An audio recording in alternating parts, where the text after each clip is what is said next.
sacar el máximo rendimiento de tu hijo en clase.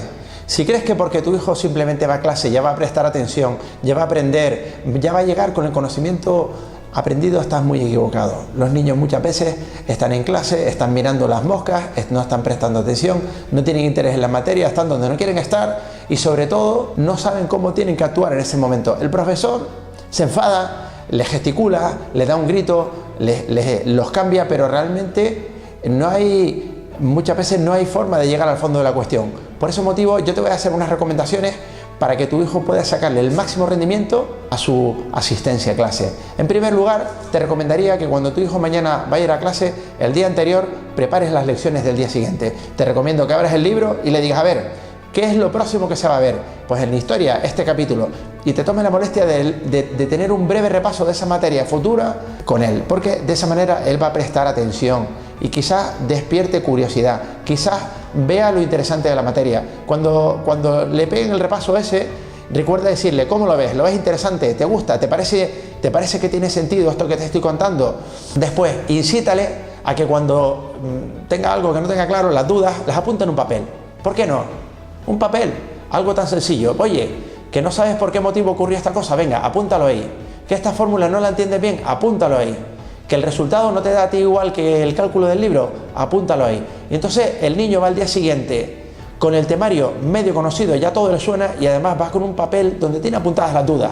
Esto hace que cuando llegue a clase va a hablar de una materia que ya conoce, que ya ha despertado el interés y que independientemente de que tenga sueños ahora, va a prestar más atención porque tiene una serie de dudas que le gustaría resolver. En tercer lugar, te recomiendo que evites las distracciones. Habla con el niño. Oye, si te molesta tu compañero, habla con él. Dile, mira, no me estés hablando durante la clase.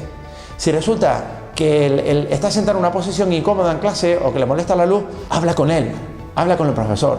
Intenta hacer que le evites las distracciones.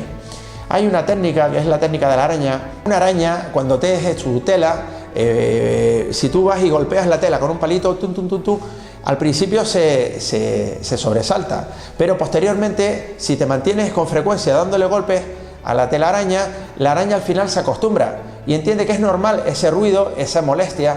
Pues la misma técnica deberías de aplicar con tu hijo. Habla con él. Si tú ves que es normal que sus compañeros le hablen, dile, oye, por mucho que te hablen, no les presta atención. Tú sigue mirándose al profesor y escucha solo al profesor. Recuerda la técnica de la araña. En cuarto lugar, tienes que desarrollar una técnica de escucha activa.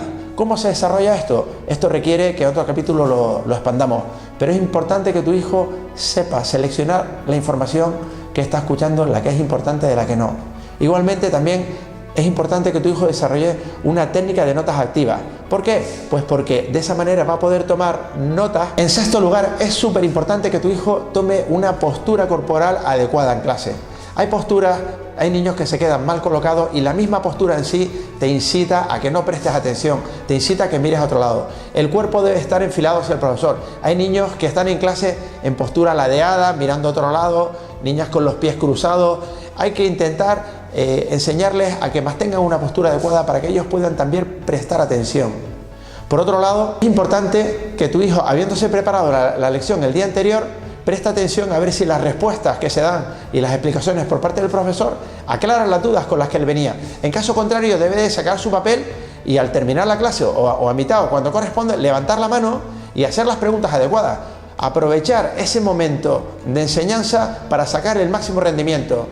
Y por último lugar, es importante que si tú ves que las circunstancias que rodean a tu hijo en clase son de constante despiste, no se llega a concentrar, es importante que vayas a hablar con el profesor y que pidas que tú pongas a tu hijo en primera fila. Por suerte, los niños que están en primera fila están delante del profesor, son los que prestan más atención al profesor o son los que el profesor les presta más atención a ellos. Y si además tiene alguno de estos otros componentes de motivación, son los niños que están en más disposición de sacarle el mayor rendimiento a la clase. ¿Qué estás dispuesto a hacer para que tu hijo saque el máximo rendimiento en su asistencia a clase? ¿Cómo lo ves?